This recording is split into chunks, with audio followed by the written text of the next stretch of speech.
Gonzalez and Figaro due up for the Drovers. And if this holds true, this will be the first time that a higher seed has beat a lower seed in this game, or however you would like to look at that, a 9 versus a 5 seed. Sometimes you think of a higher seed as 9, or a higher, more important seed being number 5. And Centeno has had conversations with the home plate umpire all day from the catcher spot. Now he's having it as a batter, as the hitter, and the conversation coach wants to know what's going on. Well, he didn't like strike 1, and the body language said as much, but I think he might have said something after strike 2. And he's been upset for about 3.5 innings now.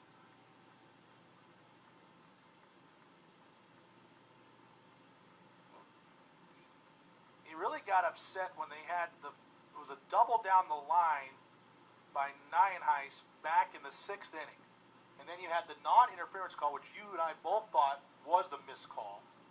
And he just hasn't had anything go his way. He started to question balls and strikes.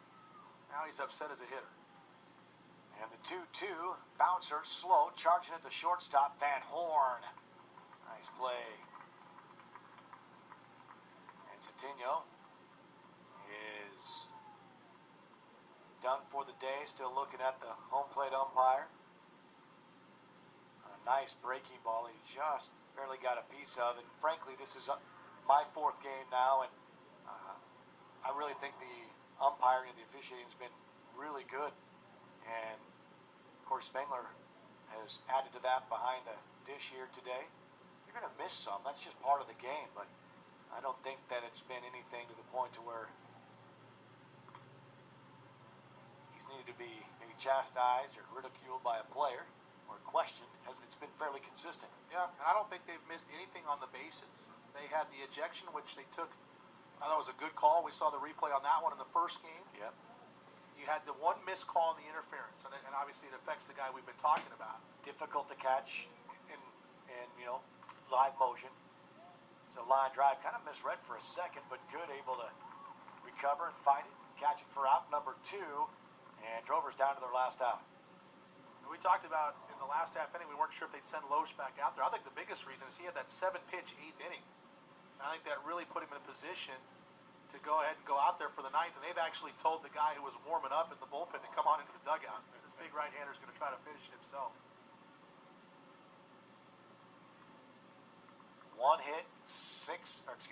run on 6 hits for the Science and Arts of Oklahoma. 4 errors, however, so Loesch has scattered those 6 hits. Few occasions today, Drovers had the leadoff runner on, including a couple of leadoff doubles. One time were they able to get that leadoff batter to score, though. Missed opportunities. Yeah, just 1 for 10 with the runner in scoring position today.